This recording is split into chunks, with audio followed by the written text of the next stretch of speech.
வணக்கம், welcome to mango city kitchen. Friends பாருங்கள், நீங்கள் கேட்டிருந்தீங்க கொளிஞ்சிக்கானா எது எப்படி இருக்கும்னு சொல்லி. இதான் கொளிஞ்சிக்காய். எலும்பிச்சம்பழத்தை விட 2 சைஸ் பெருசாக இருக்கும். உங்களுக்கு இதுக்கு மேலே பெருசாகாது. இது இந்த அளவில் தான் கிடைக்கும்.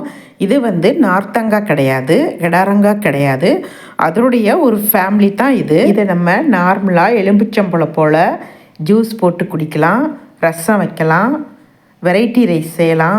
சூப்பராக இருக்கும். நம்ம எலும்பிச்சம்பழம் புளிப்புத்தன்மை அதிகமாக இருக்கும். இதுக்கு புளிப்புத்தன்மையோட கொஞ்சம் இனிப்பு சுவையும் சேர்ந்து நல்லாயிருக்கும் நமக்கு. இது 3 காய் 10 ரூபான்னு வாங்கினோம். சில டைமில் ஒரு காய் 5 ரூபான்னு கூட விற்பாங்க. நான் ரசம் வச்சுருக்கேன், வெரைட்டி ரைஸ் செஞ்சுருக்கேன். நார்மலாக ஜூஸ் போட்டு அடிக்கடி நாங்கள் குடிப்போம், நல்லாயிருக்கும். இது பாருங்களேன், நல்ல டார்க் க்ரீனாகவும் இருக்கும், கொஞ்சம் மஞ்சள் கலந்த மாதிரி இருக்கும், நல்லா பழுத்து கூட இருக்கும் உங்களுக்கு. ஆனால் எல்லாமே ஒரே டேஸ்ட்டாக தான் இருக்கும், நல்லாயிருக்கும். இந்த காயை வச்சு ஊறுகாய் போட முடியாதுன்னு சொன்னாங்க. உங்களுக்கு தெரிஞ்சால் நீங்கள் சொல்லுங்கள். நிறையா பேர் கொளிஞ்சிக்கானா என்னன்னு கேட்டிருந்தீங்க. அதுக்காக தான் ஒரு வீடியோ மேக் பண்ணி போட்டுட்டேன். இப்போ இதை வச்சு நான் வெரைட்டி ரைஸ் செஞ்சு காமிக்கிறேன். பழத்தை நல்லா கழுவிட்டு வந்துட்டேன். நல்லா கட் பண்ணி வச்சுக்குவோம். இது எலும்பிச்சம்பழம்னா நம்ம ஒன்று எடுத்து போட்டோம்னா இந்த பழத்தை 2 யூஸ் பண்ணிக்கணும்.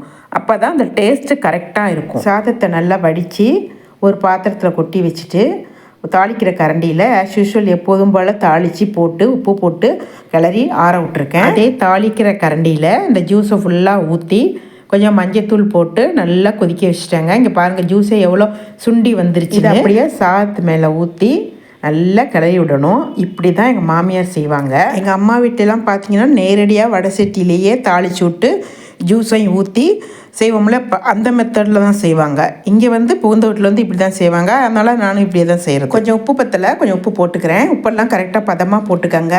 2 முறையிலையும் செஞ்சாலும் எப்படி செஞ்சாலும் டேஸ்ட் நல்லா சூப்பராக இருக்கும். எலும்பிச்சம்பழத்தினுடைய ஜூஸ் நல்லா திக்காக இருக்கும்.